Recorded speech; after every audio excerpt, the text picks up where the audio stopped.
Okay, tonight I want to walk slowly through an idea that seems simple, but is actually the entire architecture of the modern world. It is why no one revolts anymore. It is why politics feels like theater. It is why people are exhausted but compliant. It is why nothing changes. And the idea is this: the worker is gone. Not unemployed, vanished as an identity, replaced, deleted from the heart of modern society. And in his place stands the consumer. That's the whole secret. But let me start more gently. After the Second World War, 1945 to, let's say, 1975, every industrial society, whether they admitted it or not, adopted Marx's premise. They didn't call it communism. They called it democracy, social welfare, social contract. But essentially, the worker became the organizing unit of society. Workers got pensions. Workers got free universities. Workers got public health care. Workers had unions that could shut down the state. Workers had class consciousness, meaning they understood themselves as a group, as a collective organism capable of forcing justice. That was a golden moment. It was short, maybe 30 years, okay, right? But then in the 1980s, the elite realized something dangerous. A worker-centered society becomes too equal, too fair, too stable, too non-hierarchical. And if you are elite, the one thing you cannot tolerate is equality, because equality dissolves power. So the 80s were not just Thatcher, not just Reagan, not just neoliberalism. They were the revolt of the elite. And the task of the 80s was not to expand capitalism. No. It was to destroy the worker as a political category. Because a worker can unionize, strike, negotiate, curse the factory owner, seize the means, vote for redistribution. A consumer cannot, so the worker had to die. Let me restate that, because it is the hinge of the century. The worker had class solidarity. The consumer has envy. The worker says, we. The consumer says, me. Okay? So, in the 1950s, 60s, 70s, the state promised, if you are a citizen, I give you housing, education, job stability, pension.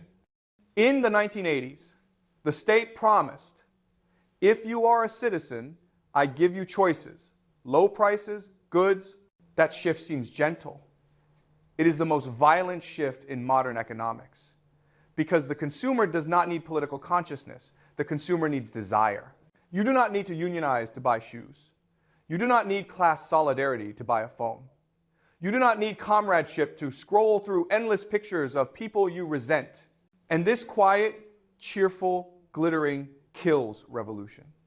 Now, I want you to run the thought experiment again, because Jiang always returns to it. You give every student $1 million. At first, they smile. Then, they buy homes, cars, sofas. Then they post pictures. Then everyone else must buy bigger homes, bigger cars, more exotic vacations, more radiant appliances. Then the debt arrives. Debt is the chain. But unlike old chains, debt feels chosen, patient, self-inflicted. And you do not rebel against chains, you choose. Okay? So in a worker society, political identity was built around class cooperation. Union halls, strikes, negotiations, collective bargaining rights.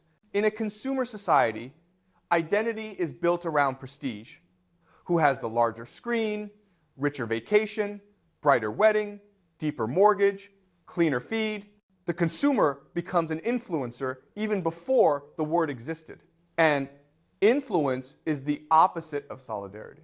To influence is to outshine, not join. Let's go deeper into the psyche. Under worker logic, when you meet another person, you ask, are they decent, trustworthy, kind, someone I can stand beside? Under consumer logic, you ask, what do they own? How much do they earn? Can they amplify my image? Can they embarrass me by having more? This is the perfection of slavery. Not because someone seizes your body, but because you surrender your imagination. You voluntarily cease to think about freedom at all. Slaves rebel. Consumers display, okay, right? So by the late 20th century, the elite realized something astonishing.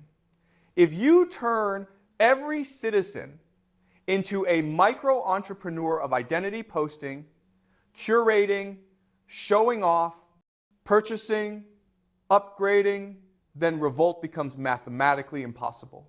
Not morally, mechanically. A society of consumers cannot riot because each individual is too busy defending their little island of purchased image. And if revolt did begin, the first fear is not loss of wages, but loss of Wi-Fi. Let me make it darker. When the worker was dominant, school existed to expand consciousness. You read poetry, studied history, learned argument, grappled with Nietzsche and Marx, not because it helped your resume, but because it helped your soul. Now, school is a marketplace for prestige signals. What major gets me the job that gets me the house I can photograph to prove I am not losing? Education is no longer learning. It is sorting. If you fail, you do not feel dumb, you feel poor. And shame is far stronger than failure. This is why consumerism pacifies better than any police state could. A police state frightens you. Consumerism flatters you. And flattered people obey more willingly than frightened ones. Now, inequality. In the 70s, a CEO made maybe 20 times a worker.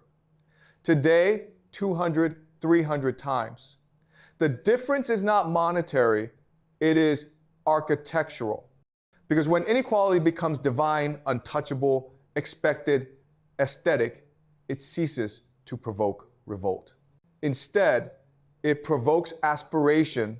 Workers see billionaires not as enemies, but as templates. A worker sees injustice. A consumer sees possibility.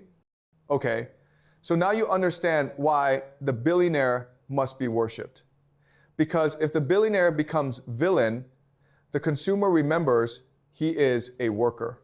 And the moment he remembers he is a worker, the elite lose control. So consumerism is the continued neural sedation, the constant whisper that you are almost there, almost luxury, almost celebrity, almost wealthy enough to escape solidarity. It is a treadmill disguised as a dream. Now, the philosophical endpoint. Francis Fukuyama is mocked for saying this is the end of history.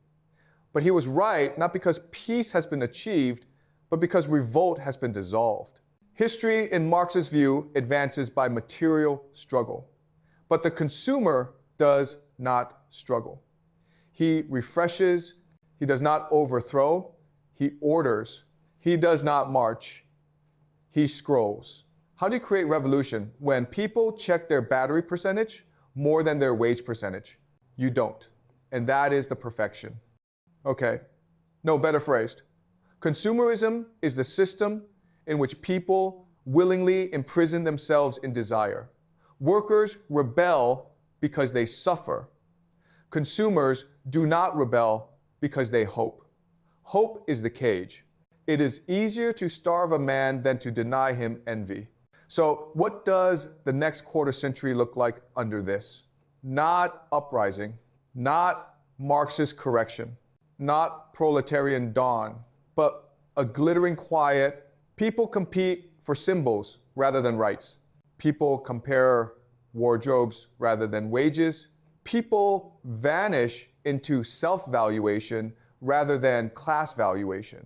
The worker was a citizen. The consumer is a customer.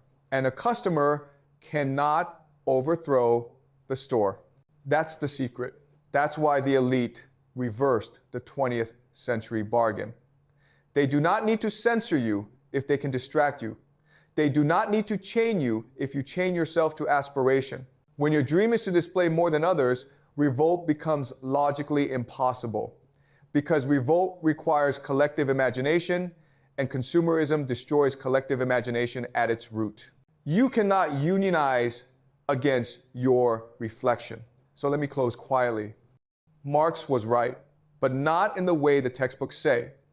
The worker was central, briefly, then removed, not killed, subtly refashioned. And the consumer smiling, scrolling, displaying, indebted became the perfected subject, not coerced, not frightened, not obedient, willing, and that is why nothing changes. Okay? That's enough